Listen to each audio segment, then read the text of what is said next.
America से तनातनी के बीच G20 समिट का आधिकारिक समापन। अमेरिका में होगा अगला समिट, साउथ अफ्रीका के प्रेसिडेंट का ऐलान। अमेरिका के शामिल नहीं होने पर समिट का पारंपरिक हैंडओवर समारोह नहीं हुआ। राष्ट्रपति ट्रंप या उनके समकक्ष का कोई प्रतिनिधि नहीं हुआ था शामिल।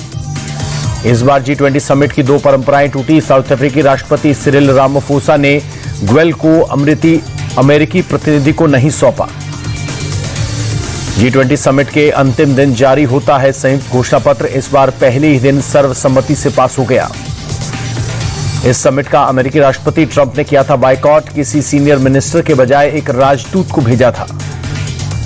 पीएम मोदी के जोहानिसबर्ग दौरे का तीसरा दिन। G20 के शिखर सम्मेलन से अलग दक्षिण अफ्रीका और ब्राजील के प्रतिनिधि के साथ बैठक। तीनों देशों की मीटिंग में बोले पीएम मोदी, यूएनएससी में सुधार अब विकल्प नहीं बल्कि आवश्यक हो गया है। आतंकवाद को लेकर पीएम मोदी ने दिया सुझाव। कहा कोई दोहरा मापदंड नहीं चल सकता, तीनों देशों को मिलकर लड़ना होगा।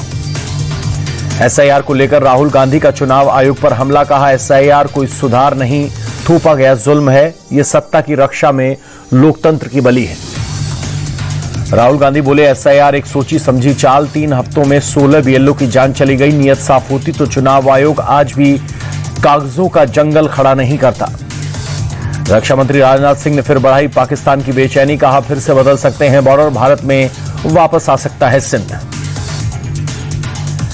चंडीगढ़ को लेकर केंद्र और पंजाब सरकार के बीच टकराव। चंडीगढ़ को बाकी केंद्र शासित प्रदेशों की तरह आर्टिकल 240 के दायरे में लाने की तैयारी पर बवाल। पंजाब में बवाल के बाद गृह मंत्रालय की सफाई। कहा चंडीगढ़ पर कोई बिल न लाने का इरादा नहीं, सभी पक्षों से बातचीत के बाद होगा फैसला। गृह मंत्रालय ने कहा चंडीगढ़ के लिए कानून बनाने की प्रक्रिया को आसान बनाने पर विचार। प्रस्ताव अभी शुरुआती चरण में, इस पर कोई अंतिम फैसला नहीं हुआ है।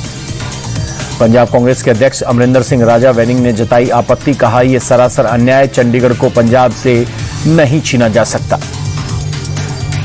बरेली में आज भी चल रहा है बुलडोजर। मौलाना तौकीर के करीबी मोहम्मद आरिफ के अवैध मार्केट को ध्वस्त किया जा रहा है।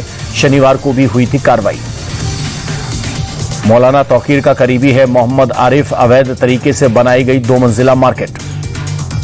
वाराणसी में फिर हुई ध्वस्तीकरण की कार्रवाई। दाल मंडी चौड़ीकरण योजना के तहत एक्शन। पीडब्ल्यूडी विभाग ने 4 मंजिला मकान को जमींदोज किया। कार्रवाई के दौरान पुलिस फोर्स रही तैनात। विरोध करने पर सपा नेता इमरान गिरफ्तार। वाराणसी में 187 मकानों को गिराया जाएगा। उत्तराखंड के विकासनगर में अतिक्रमण पर एक्शन। नहर के किनारे बने अवैध कब्जों को हटाया गया। प्रशासन ने कई बार नोटिस किया था जारी।